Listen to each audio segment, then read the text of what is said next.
I guess to everyone, it's my pleasure to introduce Dino Jelusick today with us.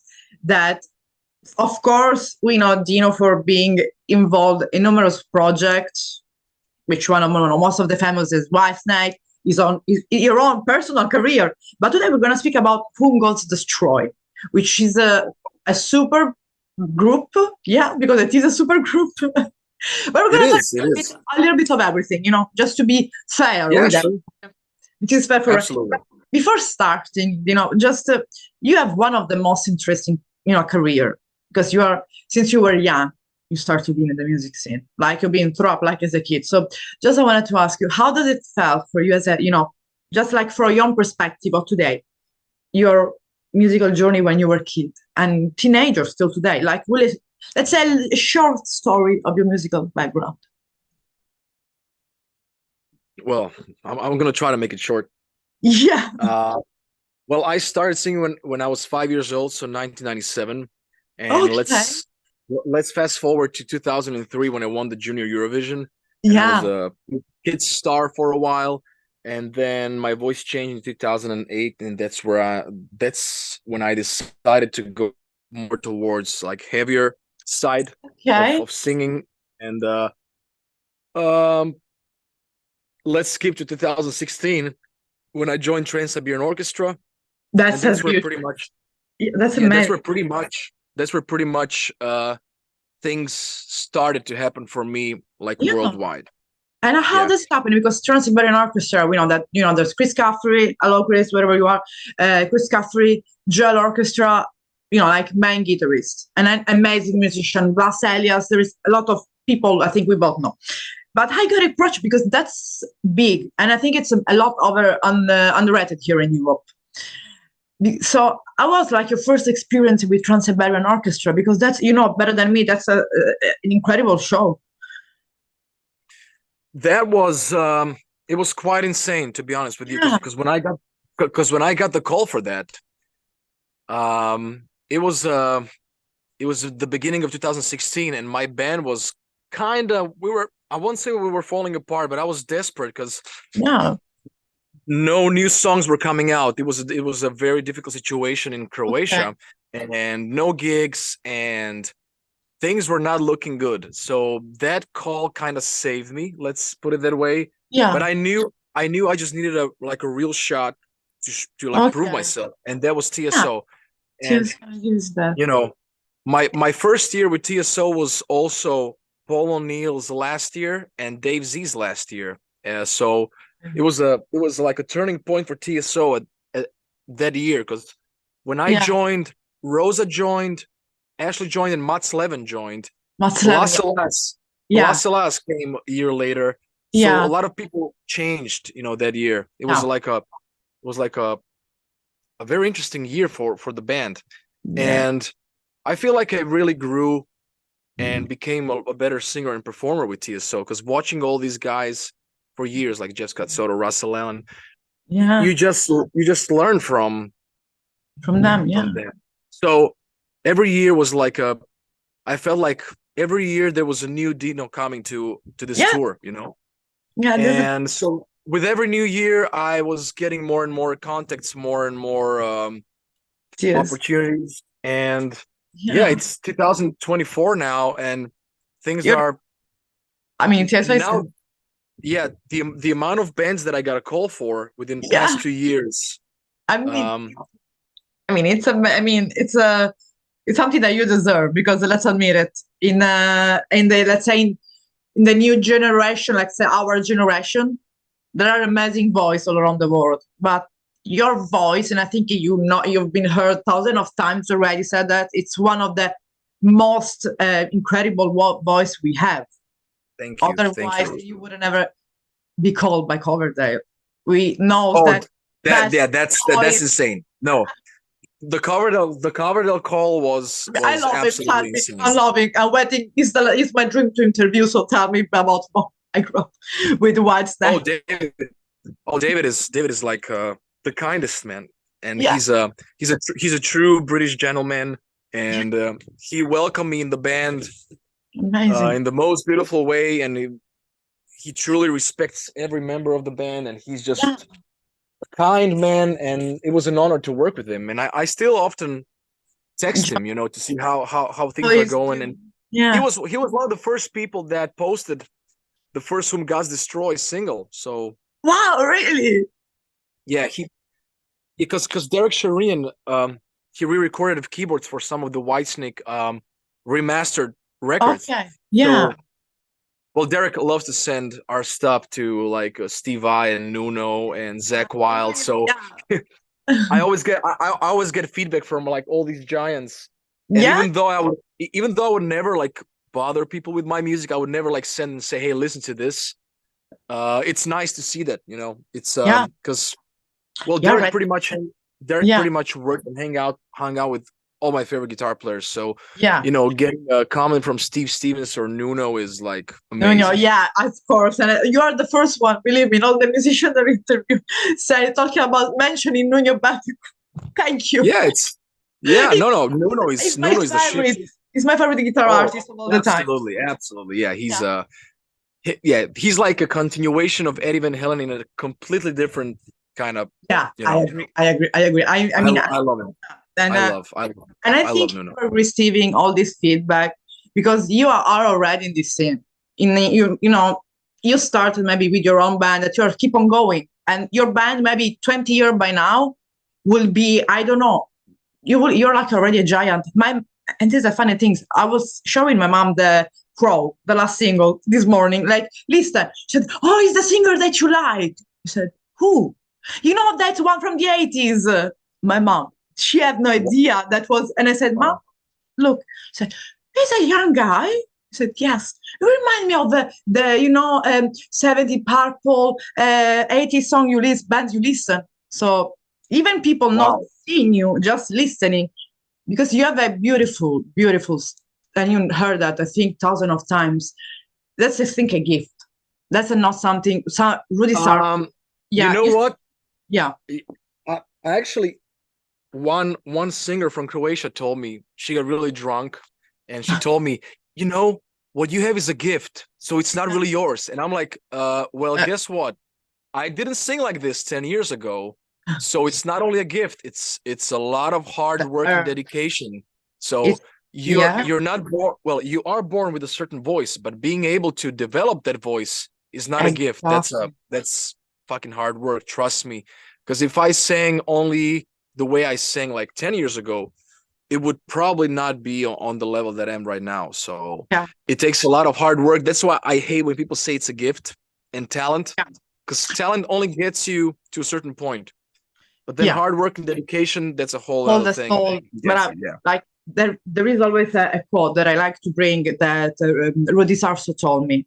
He was of course referring to Randy Rhoads, but speaking in general to the rock star. He said, you don't become a rock star. You are born with that gift. Oh, So yeah. yeah, so you might have that and maybe not even see it. Like for example, with Randy Rhoads, didn't even was noticing that, or Rudy Sarso as well. And you have that gift as well. Of course, you have to continue working for keep on having it, because of course, if you don't sing maybe for 10 years or 20 years or 30, or start to smoke, start to ruin your chordal, or of course, that gift goes away. Like you said, you have to practice. You have to Yeah, keep. but well, you gotta have a like a source gift, but everything else is like a layer and like an advanced setting to what you already have. So Exactly. I would just rephrase that, because it feels like, oh, this guy was. Can you imagine like Ingve Malmsteen? Oh yeah, he was born with all of that. No, he was not. It was hard work. Yeah, Eddie Van Halen as well. He was special, but yeah, he also practiced to be that special. So it's a certain amount of percentage that has to go through hard work and dedication. yeah, You're not, so yeah, yeah. but yeah, It's a it pro, is. a But commitment. Rudy Sarch was right, and Rudy Sarch is a super nice guy, and Yeah, I yeah. I mean, it's a I legend. I actually met him at the Dio documentary premiere. I was actually watching the Dio premiere in Los Yeah, Angeles, that's and amazing. I was actually called by Wendy Dio to come and see it. So Oh, that's me, a big achievement. I mean, a yeah, really so yeah, because so me, me. So it was like this: Brian Tishy, myself, Doug Aldrich, and Wendy. We were all in the same row watching Dio documentary. I mean, That was insane.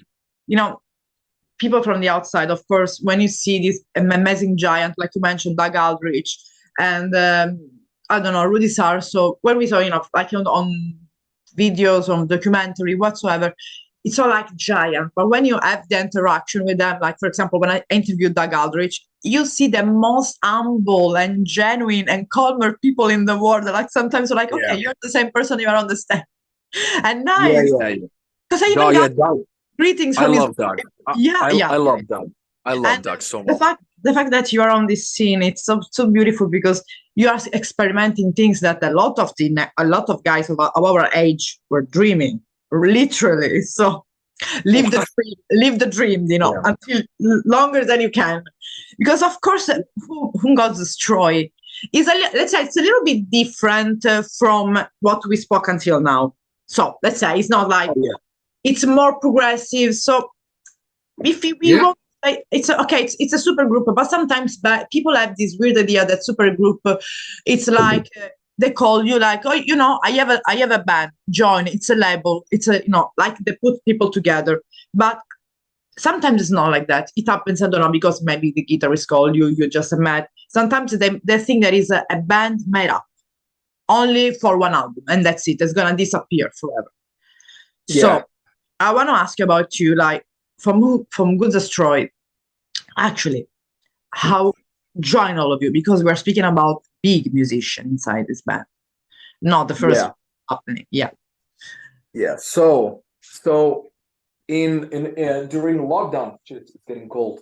So during lockdown, I connected with. I think lockdown was the crucial time for me to spread my name. Okay. Yeah, I remember doing your video, and I reached you out once. We spoke out once. It was before you were announcing to be on Whitesnake. In fact, you told me. Oh, we did? You told me, but we don't have to speak about Whitesnake.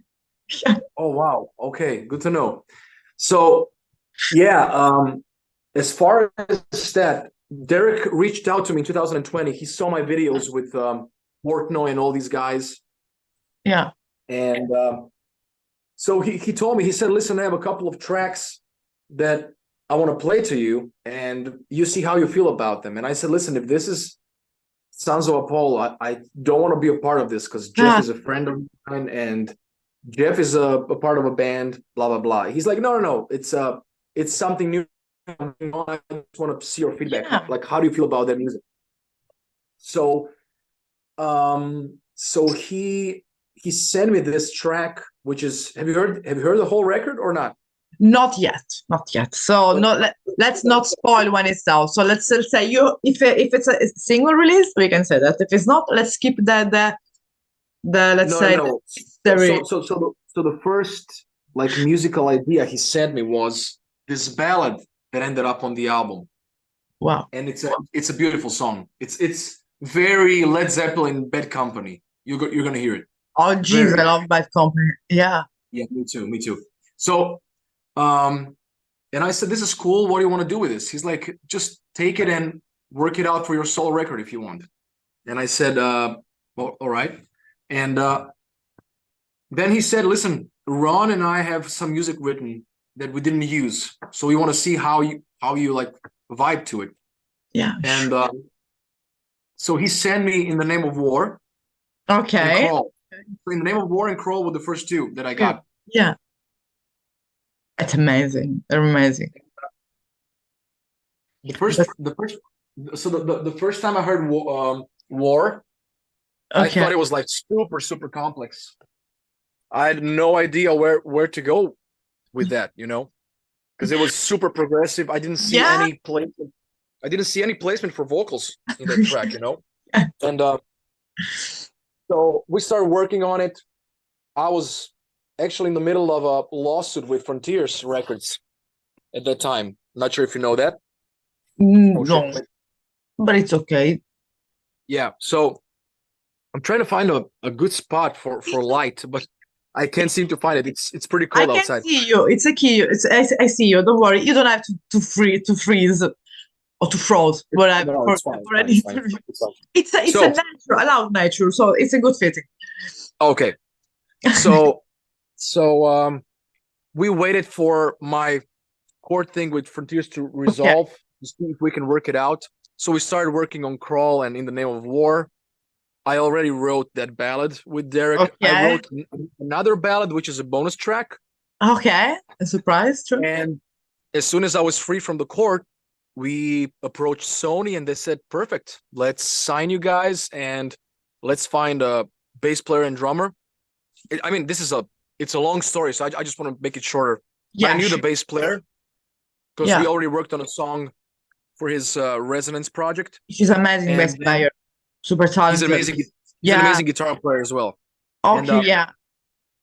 And then I That's suggested Bruno.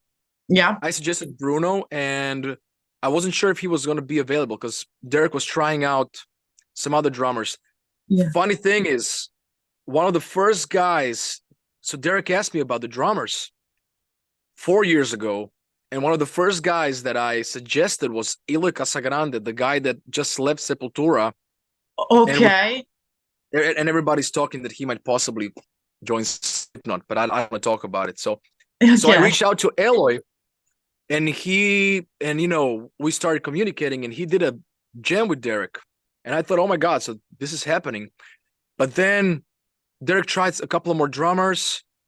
Then I heard about Bruno Valverde in 2021 because we were on the same record with Felipe. So I said, this guy's a monster and he's very versatile and a nice guy. Because I was rehearsing with Whitesnake. I was in LA. I met Bruno and Yas both in LA. And so Bruno became the drummer. And I mean, it's a freaking long story. Like I could do a podcast about this band and how things came together. So this is like a short story. So we recorded the album. Insanium. And the last track was recorded. So we did everything and we needed one more track. And that one was recorded in May when I was doing videos for In the Name of War and Crawl. And that track is very Rainbow Dio kind of sounding. So basically we don't have only prog, super prog. No. There's ballad. There's art rock. There's Beautiful Ballad. There's Keeper of the Gate is a very Dio sounding song.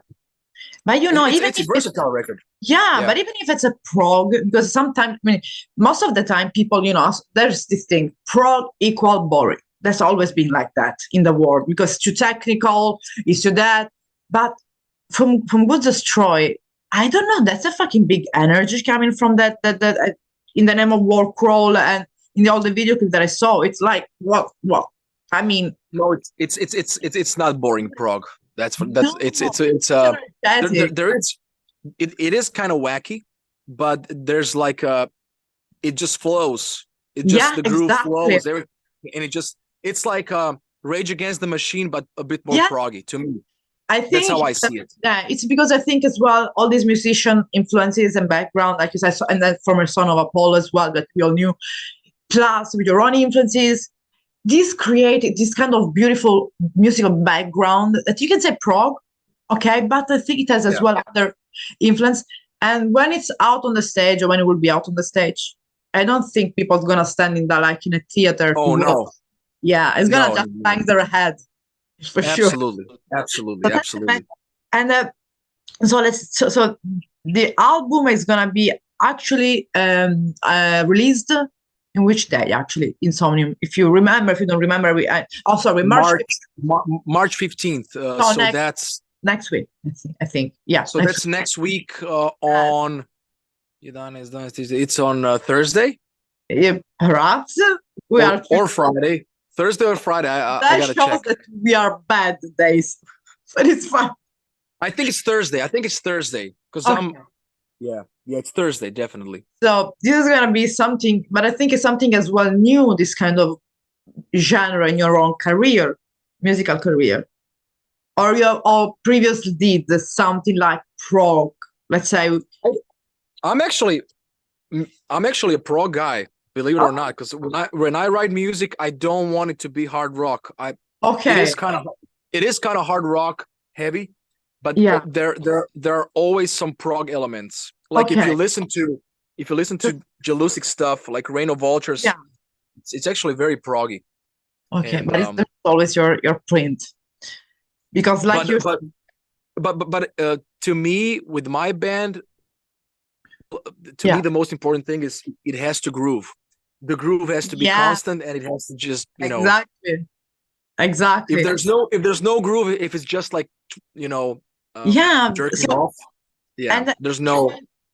You mentioned that right now you are like working on a new record of your Jelusic band.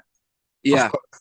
So of course I don't want to ask you about to go too much in detail, because there's people will be confused about too many albums look after, and then gonna maybe switch. I know. But just to say, we might see some musical differences, sound differences, lyric-wise differences from the previous sounds releases. At least on which one? No, I mean, like in this new one, there's gonna be something new, like the new sounds. Oh, absolutely. I mean, it's still gonna have my voice, and the guys play the way they play, but musically, it's gonna be. I think every album should bring something new. So it's gonna be the same band. Maybe it's gonna sound the same to some people. I think it's gonna be a lot more diverse than. I don't know. I don't think about it. There's gonna be one song. There's gonna be one song that's gonna really remind you. It's a mix between Extreme and Pantera. Let's put it that way. It's like if Extreme was heavier, they would sound like that song. Let's put it that way. Cool. I mean, that's very fun. Very funky. Funky, and always have like the kind of as well prog vibes as well, like keeping these here and there proggish things. That song is not really proggy. It's just groovy and nasty. Yeah. Because you have this sound. You are a versatile musician. I mean, you can just go and do different genre. But if you have, of course, this is just as Dino. There's a genre or something that you feel like, and not that it is your own genre or your influence, but you feel like, okay, here I'm singing, and this is when I feel 100% myself. There's that's a good question. Because I feel like 100% myself when I sing everything. Blues, soul, rock, metal, whatever I sing, it's only a matter of song and melody. Because I feel myself when I do a lot of Pantera, to be honest with you. I just did a Pantera show in Budapest recently, and I felt so good growling after a long, long time. I was like, fuck, this is because there's so many sides to my voice and my personality. I'm not, one trick pony. So it's hard for me to say, okay, I feel the best when I sing this type of music. But I feel like there's not really a proper answer to your question, to be honest with you. I love everything. So let's say there's different shades. They can go. Definitely. For example, today you can feel to sing more bluesy. Tomorrow you can sing more, I don't know, prog. It's how it's like in the mood, how it goes with the mood. Exactly. I think it's the same for guitarist. I can write today.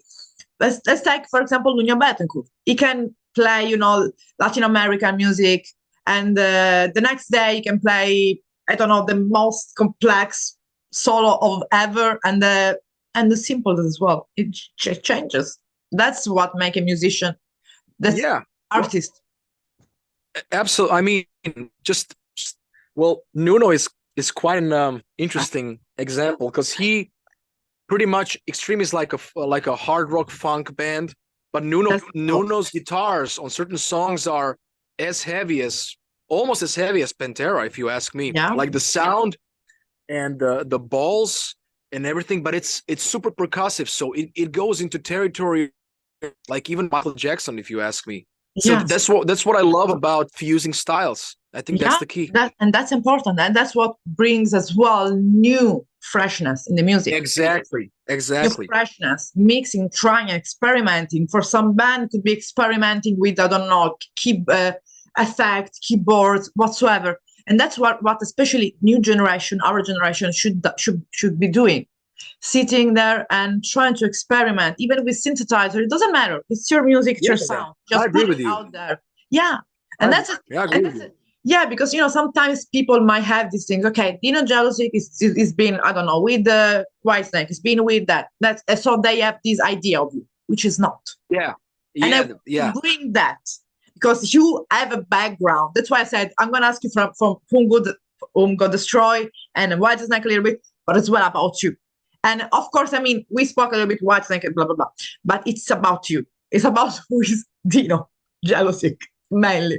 I'm sorry, we spoke about who goes destroyed, but I want to ask about as well this band. There is some live that you guys are thinking to do for promoting the album. We were supposed to do a live show with Brian May in May. With Brian May in May, that's interesting. But in the end, it got canceled. So Derek is going to do that himself. Okay. I think we're going to start touring maybe next year or in 2 years, because we decided not to tour after the first record. We're going to write the second one. After the release of the second one, we're going to start touring. So we can say that that from God's Destroy, it's a project, it's a band that is gonna go and not stop. Like, for example, the first album, it's gonna go. It's gonna go. It's gonna go. How do you feel with all this project? Because Transcity is so your style, your own music, it's a lot. I mean, it's listen, to be honest with you, so I didn't tour with Trans-Siberian Orchestra because I was the judge on The Voice of Croatia. So the only band I tour with is Jelusic. That's the only band I tour with. Okay, so now at the moment. Yeah, no, I mean this whole year it's just Jelusic. We have South American tour, we have Indonesia, we have Europe. So booked now for the. Okay, so people can go online and check it out, all the dates already. Absolutely. Okay, I will put it on the website. So, what can I say, Dino? It was really a pleasure finally meeting you. We did it. Absolutely, likewise. And enjoy this beautiful nature you have there. And good luck for the writing album of your own project. And waiting for the release of the album from Who Goes Destroys. So thank you so much. It was a pleasure. It was a pleasure and enjoy. Have a good rest of the day. You too. Have fun. Bye-bye.